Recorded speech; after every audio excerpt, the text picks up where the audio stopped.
그래서 오늘 말씀은 고린도전서 14장 26절로 40절을 통해서 덕을 세우는 예배라는 제목으로 은혜를 나누고자 합니다. 자, 오늘 본문은 무분별한 은사를 사용함으로 혼란을 빚었던 고린도 교인들에게 어떻게 하나님께 영광 돌리는 예배를 드릴 수 있을까를 가르치는 말씀입니다. 오늘 이 말씀을 통해서 우리가 드리는 예배도 하나님이 기뻐하시는 영광스러운 예배로 회복되기를 간절히 축원합니다. 먼저 26절 말씀을 함께 읽어보겠습니다. 그런즉 형제들아 어찌할까? 너희가 모일 때 각각 찬송시도 있으며 가르치는 말씀도 있으며 계시도 있으며 방언도 있으며 통역함도 있나니 모든 것을 덕을 세우기 위하여 하라. 한국 속담에 병 주고 약 준다라는 이야기가 있죠. 근데 오늘 이 구절에서 사도 바울은 이 한 구절에서 중요한 질문과 답을 함께 주고 있습니다. 그가 던진 질문은 그런즉 형제들아 어찌할까? 어떻게 하여야 하나님이 기뻐하시는 예배를 드릴까? 이 질문입니다. 거기에 대한 대답은 마지막 절에 나와 있죠. 모든 것을 덕을 세우기 위하여 하라. 덕을 세우는 예배가 하나님이 기뻐하시는 예배라는 것을 가르쳐주고 있습니다. 자, 여기 어찌할까? 여기에 그 질문 뒤에 나오는 문장을 보세요. 너희가 모일 때, 이 말은 성도들이 예배를 드리기 위해 모이는 것을 가리키는 것입니다. 자, 그리고 바울이 그 당시 공예배에 포함되었던 예배 순서를 쭉 읊고 있는데요. 찬송시 있고 가르치는 말씀, 계시, 방언, 통역 등 이렇게 예배 순서가 진행됐던 것 같습니다. 현대 교회의 예배에는 뭐가 있죠? 경배와 찬양이 있고 또 사도신경도 있고 대표기도 또 설교와 헌금도 있듯이 그 당시에 있던 예배의 순서를 지금 쭉 나열을 했어요. 자, 그런데 이런 순서들을 통하여 하나님께 예배 드릴 때 우리가 어떤 자세로 예배를 드려야 하느냐? 우리가 모든 것을 덕을 세우기 원하는 마음으로 예배를 드려야 된다는 것입니다. 자, 우리는 예배 드리러 올 때 어떤 마음 자세로 옵니까? 내가 은혜 받기 원한다라는 마음으로 오지 않습니까? 그래서 찬송을 부를 때도 나에게 은혜가 되는 찬송을 부르기를 원해요. 그래서 어떤 때 내가 좋아하는 찬송이 나오면 할렐루야 막 눈물을 흘리면서 열심히 찬송하지만은 내가 별로 좋아하지 않는 내 스타일이 맞지 않는 노래를 찬양이 나오면은 가만히 있을 때도 있습니다. 자, 근데 여러분 우리 주일날 성가대가 있죠. 경배와 찬양 시간에는 우리 교회 전체가 성가대로 변하는 시간입니다. 믿으십니까? 자, 근데 성가대에 한번 생각해 보세요. 지휘자가 열심히 지휘하는데 성가대원이 나는 이 노래 별로야, 그러니까 노래 안 할 거야 하고 있다면 그 성가대원은 좋은 성가대원입니까? 아니면 나쁜 성가대원입니까? 말도 안 되는 거죠. 우리가 경배와 찬양 시간을 할 때 내가 좋아하는 찬송이 있으면 열심히 부르고 안 좋아하는 찬송은 안 부르면은 하나님 앞에 성가대로 서가지고 침묵하고 있는 거예요. 그건 말이 안 되는 겁니다. 그래서 내가 좋아하는, 내가 은혜 받기 원하는 마음으로 교회에 나오는 것이 또 예배 드리는 것이 아니라는 거예요. 우리가 말씀을 들을 때도 나에게 은혜가 되는 말씀을 듣기를 원합니다. 예배 모든 형식이 나에게 은혜를 끼치기를 소원하고 있지만 하나님이 원하시는 예배는 나에게 은혜가 되는 예배가 아니라 모든 사람에게 덕을 끼치는 예배가 되어야 된다는 것이죠. 예배 드리러 나온 모든 사람이 은혜 받는 교회, 또 그러한 예배가 하나님이 원하시는 예배라는 거예요. 그러므로 내가 아무리 성령이 충만해서 어떠한 형식으로 내가 예배를 드린다 할지라도 내가 드리는 예배의 모습으로 인하여 다른 사람에게 걸림돌이 된다면, 내가 드리는 은혜로운 뜨거운 예배를 통해서 아니면 너무 차가운 예배, 그런 형식을 통해서 남에게 덕이 되지 않는다면 나의 예배의 모습을 바꿀 마음을 갖는 겸손한 자세가 필요하다는 것입니다. 믿으십니까?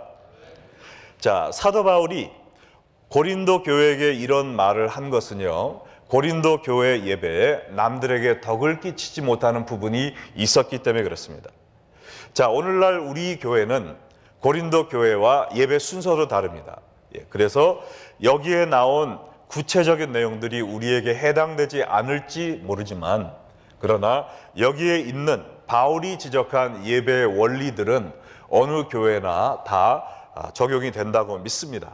그러므로 오늘 이 말씀에서 볼 수 있는 예배의 원리들을 우리의 삶에, 우리의 예배에 적용함으로 말미암아 모든 사람에게 덕을 끼치고 또 하나님께 영광 돌리는 예배를 드리는 우리 레이피 언약교회가 되기를 주의 이름으로 축원합니다. 자, 오늘 말씀을 통해 배우는 첫 번째 원리는 질서 있는 예배로 덕을 세우라 라는 것입니다. 따라해 볼까요? 질서 있는 예배로 덕을 세우라. 자, 현대교회는 주보의 예배 순서가 인쇄되어 있습니다. 또 완성된 성경책을 우리 손에 들고 있어요. 그리고 신학교에서 공부하고 안수받은 목사님들이 설교를 하고 있습니다. 그러나 바울 시대 초대교회는 주보도 없었어요. 신구약 성경도 완성되지 않았습니다. 그리고 그 교회를 목양할 사도나 또 담임 교육자들도 거의 찾아보기 힘들었습니다. 그래서 하나님께서는 방언 혹은 예언의 은사를 가진 사람들을 통해서 직접 말씀과 계시를 주시고 많은 평신도들이 돌아가며 하나님의 말씀을 대언하였던 것입니다. 그런데 방언과 예언의 은사를 사용함에 있어서 무질서한 은사의 사용으로 덕을 끼치지 못했던 것 같아요. 그래서 바울이 이 부분을 지적한 것인데, 먼저 방언에 대한 27절과 28절 말씀을 보겠습니다. 만일 누가 방언으로 말하거든 두 사람이나 많아야 세 사람이 차례를 따라하고 한 사람이 통역할 것이요, 만일 통역하는 자가 없으면 교회에서는 잠잠하고 자기와 하나님께 말할 것이요. 하나님께 기도드리는 데 사용하는 은사인 방언도 공예배에서 사용이 됐었습니다. 근데 이 방언을 어떻게 질서 있게 예배에서 사용할 것이냐? 자, 예배 시간이 너무 길어지지 않도록 2명이나 3명으로 제한하라고 그랬어요. 그리고 하나님께 방언으로 드리는 예배를 이 기도를 통역할 사람이 있어야 되지, 만약에 통역자가 없으면 방언 기도하지 말라고 그랬습니다.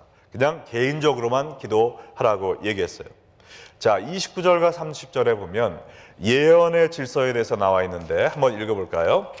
예언하는 자는 둘이나 셋이나 말하고 다른 이들은 분별할 것이요, 만일 곁에 앉아있는 다른 이에게 계시가 있으면 먼저 하던 자는 잠잠할지니라. 자, 예언도 우리가 무제한 고기 먹으러 가듯이 무제한으로 교회에서 막 예언하는 것이 아니라 몇 명 하라고 그랬어요?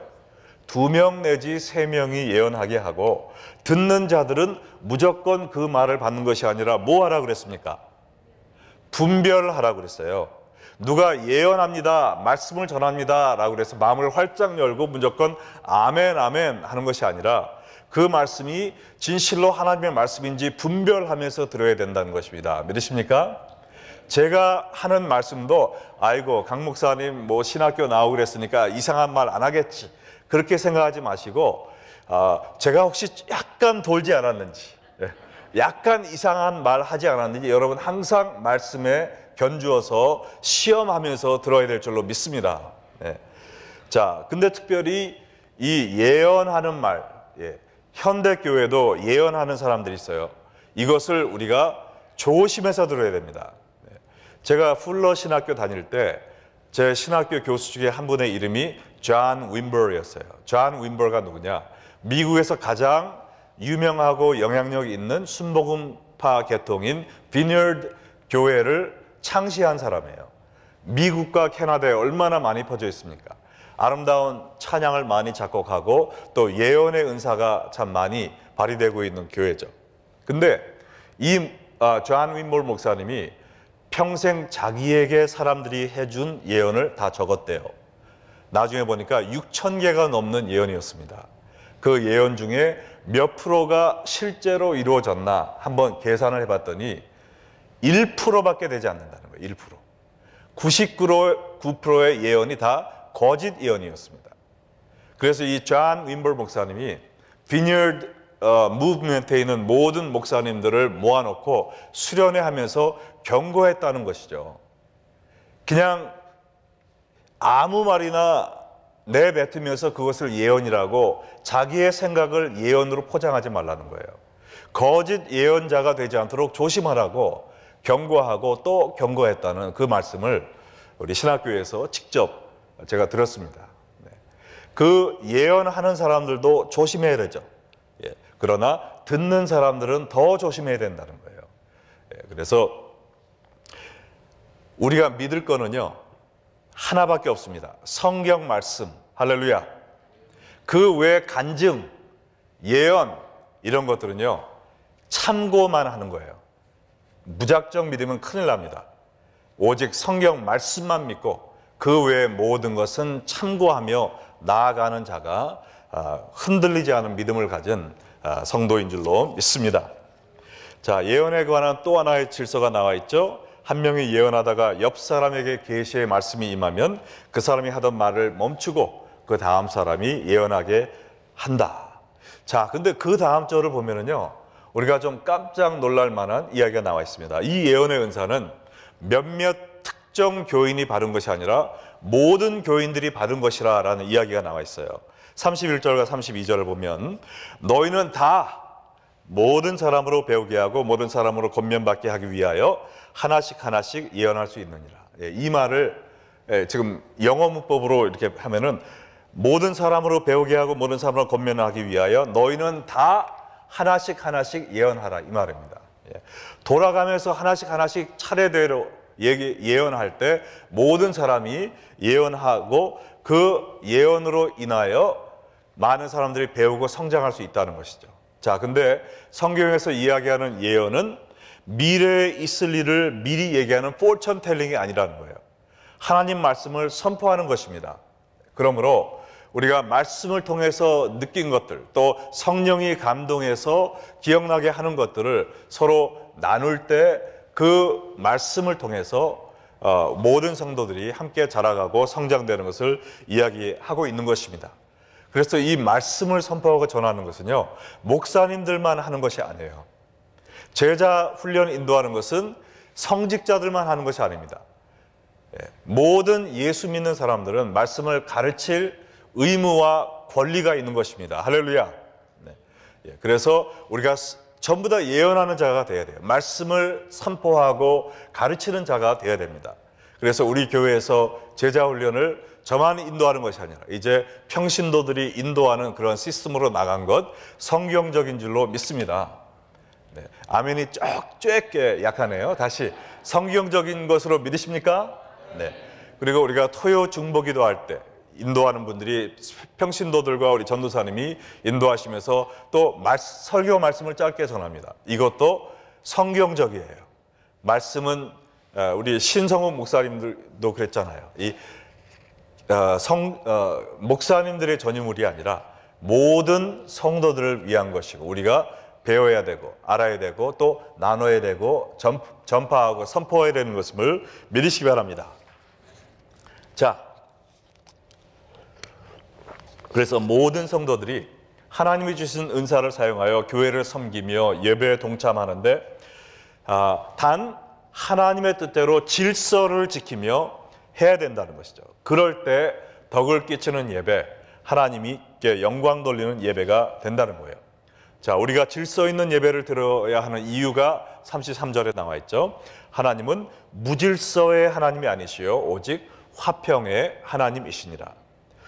자, 하나님은 질서의 하나님이십니다. 네. 그 질서 안에서 우리가 화평을 이룰 수가 있는 거예요. 교통법규가 있어야 우리가 편안하게 운전할 수 있는 것처럼 하나님이 교회 안에 예배의 질서를 잡아주시는 그것을 따라갈 때 우리가 덕을 끼치며 은혜 받는 예배를 드릴 수 있는 것입니다. 하나님이 이스라엘 백성들을 애굽 종살이에서 건져내 주셨을 때 광야에서 이제 너희들 마음대로 예배하고 살아라 그렇게 하셨어요? 그러지 않았습니다. 성막 세우는 거에 대해서 얼마나 자세히 얘기했어요? 제사 드리는 거에 대해서 얼마나 자세하게 얘기해 주셨습니까? 또 우리의 삶을 통해 하나님께 예배하는 그러한 율법을 따라 사는 삶 얼마나 자세히 얘기해 주셨어요? 이것처럼 하나님은 질서의 하나님입니다. 그래서 우리의 예배 생활에도 교회 생활에도 질서가 필요한 거예요. 이런 질서가 없으면 더 편할 것 같지만 거기서 좌충우돌하는 겁니다. 우리는 하나님이 정해주신 질서에 따라 교회 생활하고 질서에 따라 예배를 드릴 때 덕을 끼치는 예배, 또 하나님께 영광 돌리는 예배 생활을 할 수 있을 줄 믿습니다. 자, 오늘 말씀을 통해 배우는 두 번째 진리는 절제의 영으로 덕을 세우라라는 것입니다. 따라해 볼까요? 절제의 영으로 덕을 세우라. 오늘 본문에 나오는 34절과 35절의 말씀은 잘못 이해하면 바울이 남녀 차별을 가르치고 있는 것으로 오해할 수 있기 때문에 우리가 주의 깊게 살펴봐야 됩니다. 자, 먼저 우리 33절 후반절부터 함께 읽어보겠습니다. 시작. 모든 성도가 교회에서 함과 같이 여자는 교회에서 잠잠하라. 그들에게는 말하는 것을 허락함이 없나니 율법에 이른 것 같이 오직 복종할 것이요 만일 무엇을 배우려거든 집에서 자기 남편에게 물을지니 여자가 교회에서 말하는 것은 부끄러운 것이라. 자, 우리 여성도님들 은혜가 되세요, 이 말씀이? 네, 자, 여기서 여자는 교회에서 잠잠하라, 또 여자가 교회에서 말하는 것은 부끄러운 것이다, 이 두 마디만 들으면 어떻게 됩니까? 여자는 교회에서 입 다물고, 좀 전에 지금 성경 말씀 같이 읽은 것도 죄진 겁니다. 말씀을 가르치면 안 돼요. 주일날 예배 때 기도하는 거, 이건 말도 안 되는 거죠. 예. 그렇게 성경 말씀을 잘못 알 수가 있다는 것입니다. 자, 그러나 보세요. 여자는 교회 앞에서 잠잠하라라는 말씀 바로 전에 무슨 말씀이 있습니까? 모든 성도가 교회에서 함과 같이. 예. 자, 여자가 교회에서 잠잠하라라는 이 말씀은 여자뿐만 아니라 온 교회 성도들이 질서 안에서 잠잠하게 또 평화롭게 주님을 섬기는 것과 같이 여자들도 그렇게 하라는 그 얘기예요. 자, 여기는 33절 후반절에 그 얘기가 나와 있지만 많은 성경 사본은 34절 앞부분에 이걸 붙여놨습니다. 그래서 지금 우리가 보는 개역 개정 성경은 33절로 이렇게 분류해놨지만 여러분 중에 많이 갖고 계시는 한글 개역 성경에 보면 이것이 34절 앞부분에 나와 있어요. 그리고 33절에 있든지 34절에 있든지 상관없이 이 말은 여자는 교회에서 잠잠하라 라는 말을 수식어로 지금 해주면서 여자뿐만 아니라 모든 사람들이 하나님 앞에서 잠잠하고 겸손하게, 그리고 절제의 영을 가지고 질서 있게 하나님을 섬겨야 됨을 이야기하고 있는 것입니다. 자, 그럼 왜 특별히 여자들을 대상으로 이 구절을 써놨을까? 그 당시 그 이유는요, 그 당시 여성도들 가운데 방언이나 예언의 은사를 무분별하게 사용했던 사람들이 많았기 때문에 그래요. 그 당시에는 여자가 사실 사람 대접을 받지 못했던 시대거든요. 지금은 여러분들 여기 계신 여자분들 정말 좋은 시대에 태어나신 겁니다. 그 당시에는 여자가 물건 취급을 받았어요. 남자의 소유물로 간주되었습니다. 그래서 학교도 못 가고요, 남자들과 얘기하는 것 상상도 못 하고요, 사우디아라비아도 여러분 제가 깜짝 놀랐는데 불과 작년까지만 해도 여자들은 운전을 못했어요. 근데 작년에 여자가 운전하는 면허증을 받는 것이 법이 통과가 됐습니다. 예. 지금도 그런데 옛날에 얼마나 더 했겠어요. 남존여비 사상, 예. 남자가 존재하는 한 여자는 비참하다. 예. 예. 그 사상이 편재해 있던 그 시대였다는 것이죠. 예. 그러나 이 교회 안에서는 남녀 차별이 없어지고 여자들도 남자들과 같이 앞에서 기도할 수 있었고 또 예언할 수 있는 그러한 성경적인 문화가 형성되었다는 것이죠. 그래서 불과 몇 장 전인 고린도전서 11장 5절 다 같이 읽겠습니다. 무릇 여자로서 머리에 쓴 것을 벗고 기도나 예언을 하는 자는 그 머리를 욕되게 하는 것이니 이는 머리를 민 것과 다름이 없습니다. 자, 이것도 사도 바울이 쓴 글이잖아요. 근데 여기서 여자가 기도하고 예언하는 것을 인정을 했습니다. 단지 무슨 이야기를 하고 있어요? 기도하고 예언할 때 머리에 무엇을 쓰고 하라는 요구만 하고 있지, 기도와 예언을 하는 것은 기정사실로 지금 인정을 하고 있는 것입니다.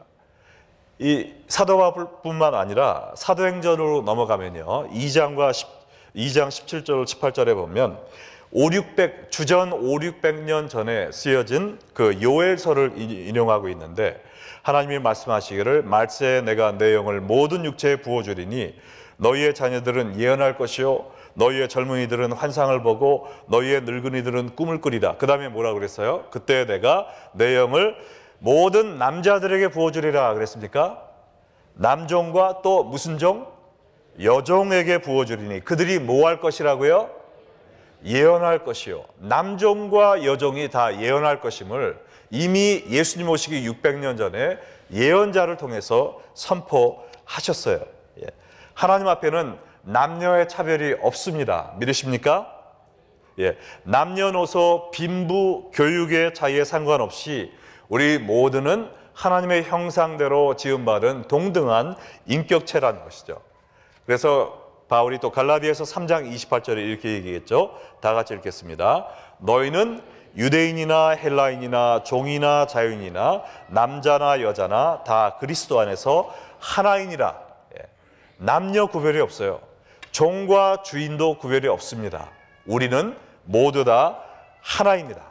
그리스도 안에서 모든 인간은 동등한 하나님의 형상대로 지음받은 인격체라는 것을 믿으시기 바랍니다.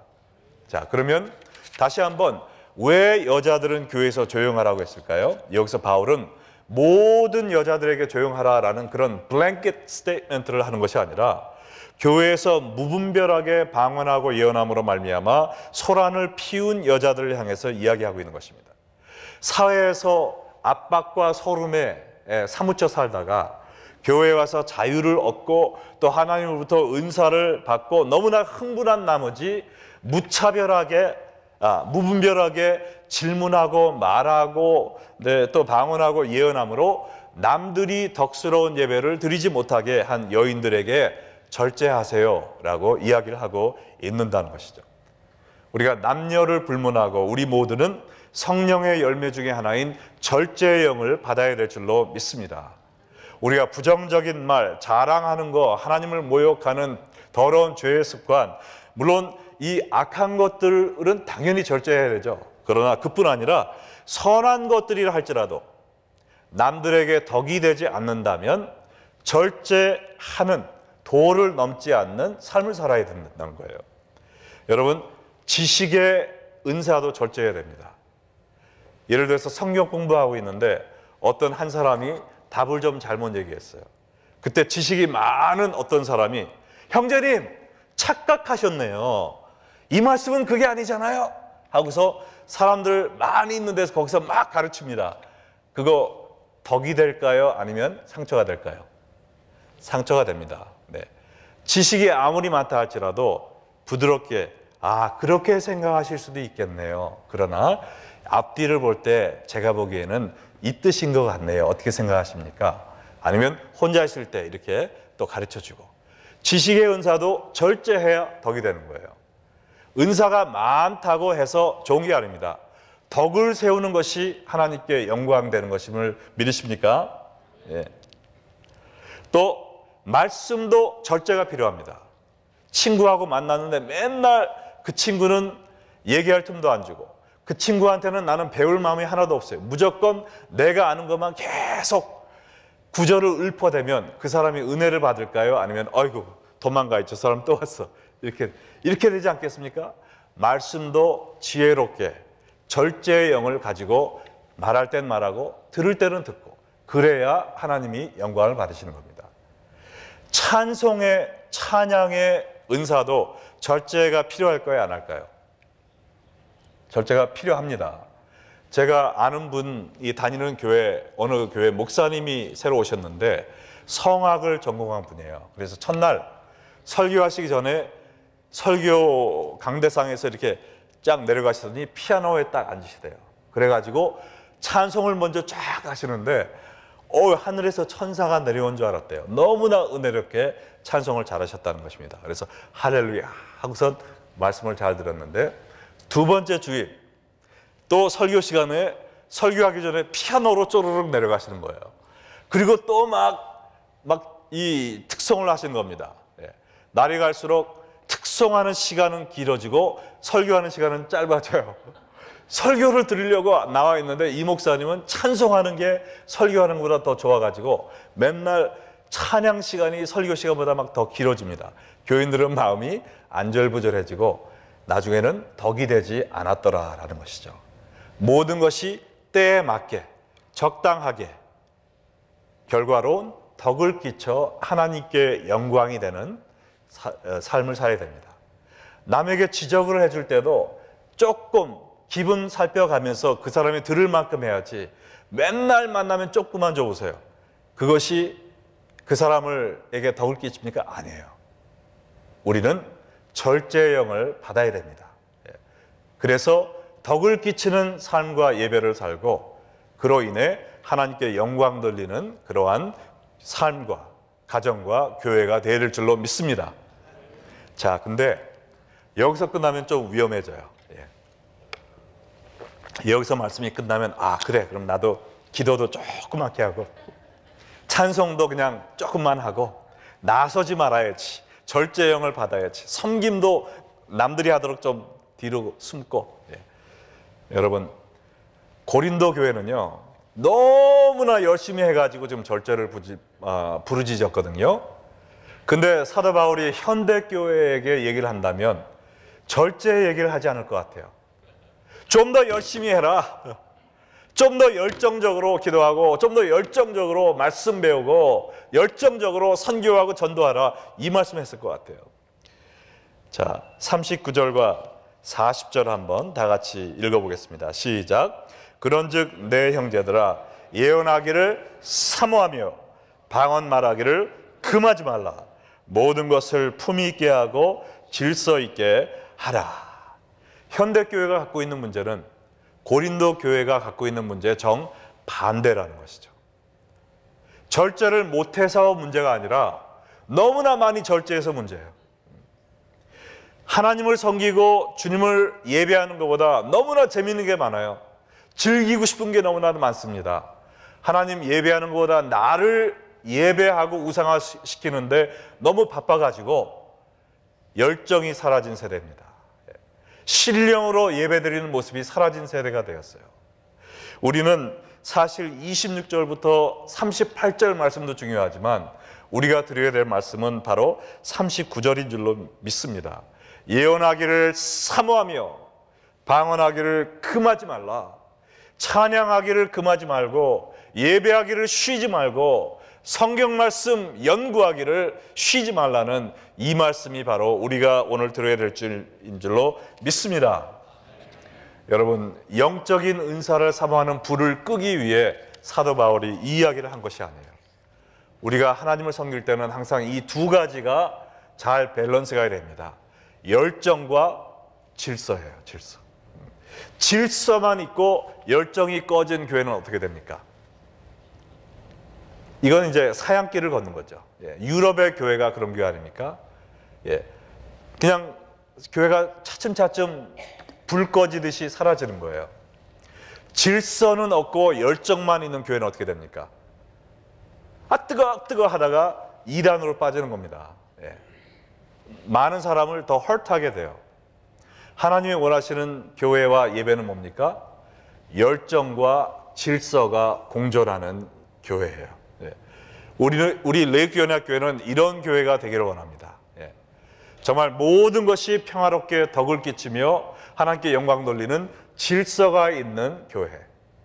그러나 뜨거운 열정, 이 사도행전에 나오는 오순절에 있었던 그러한 뜨거운 역사를 지금도 사모하고 체험하는 열정 있는 교회, 열정과 질서가 공존하는 교회가 되기를 간절히 사모합니다. 그래가지고요, 여러분들 오늘 예배 끝나고 그냥 집에 가지 마시고요, 우리 교회의 뜨거운 역사적인 한 장면을 보고 가셔야 됩니다. 성가대실 바로 건너편에 우리가 권사실로 쓰던 그 방을 우리가 중보기도실로 개조를 했습니다. 그래가지고 깨끗하게 정리가 됐고요. 그 방이 3개가 거의 창고같이 사용을 했었는데 지금 가면은 깨끗한 마루가 깔려 있고 페인트가 쫙 칠해 있고요. 이제 우리 중보기도 팀에서 거기에 이제 방석이랑 뭐 CD 플레이어랑 기도 제목이랑 십자가랑 걸고요. 딱 들어가면 처음에 느끼는 제가 받은 느낌은 뭐였냐면은 옛날 한국 기도원에 갔던 마룻바닥으로 깔았거든요. 옛날 한국 기도원에서 부르짖던 철야기도 하던 그 생각이 날 정도로 우리 그러한 중보기도실 3개가 이제 마련됐습니다. 정말 여러분들 언제든지 상관없이 교회에 오셔가지고 밤새도록이라도 부르짖어도 괜찮은 그런 우리 중보기도실이 이제 마련됐어요. 우리 이거를 많이 이용하시기 바랍니다. 방이 2개는 작고 하나는 크거든요. 막 구역들도 함께 와서 좀 철야기도도 하시고요. 제가 재작년에 한국 갔을 때 어느 교회에서 집회를 했는데 그 교회는 거의 매일 철야기도가 있대요. 그래서 무슨 일이냐 그랬더니 각 구역마다 와서 철야기도를 한다는 거예요.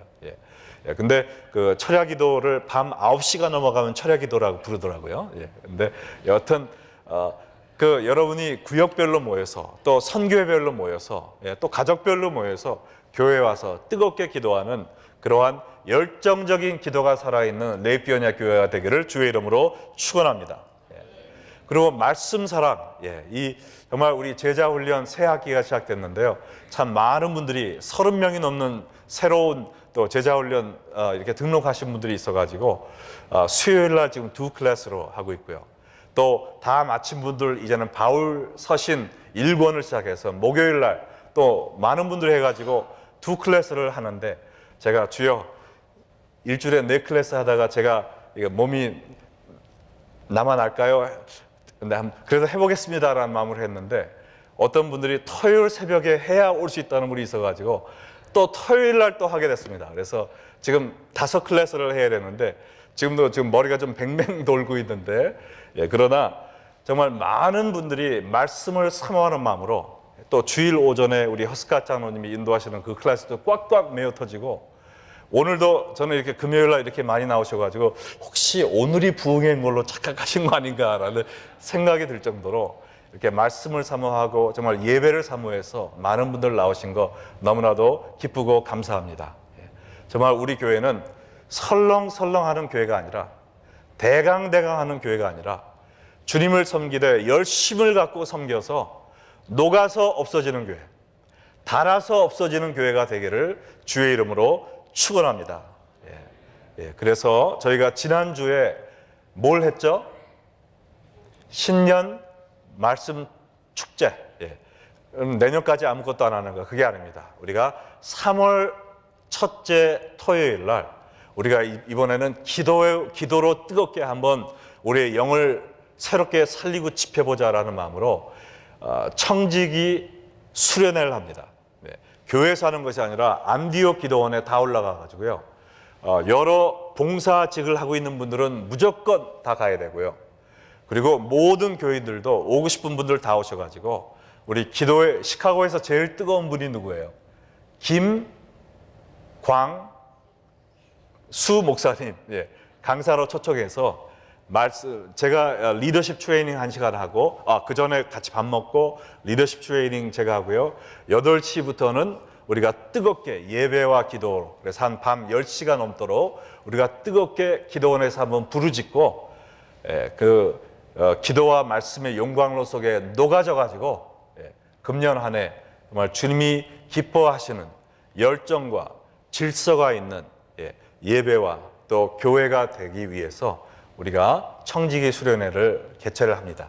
여러분들 3월 3일 토요일 저녁인데요. 지금부터 달력에 X표 해놓으시고 정말 우리가 주님 오시는 그날까지 설렁설렁 대강대강이 아니라 정말 이 영적인 은사를 사모하고 예배도 온 힘을 다해 말씀 공부도 생명을 걸고 전도와 선교도 정말 내 뼈가 가루가 되어 없어지는 그 순간까지 주님을 섬기는 우리 저와 여러분 또 레이피 언약교회가 되기를 주의 이름으로 축원합니다. 우리 다 함께 기도하시겠습니다.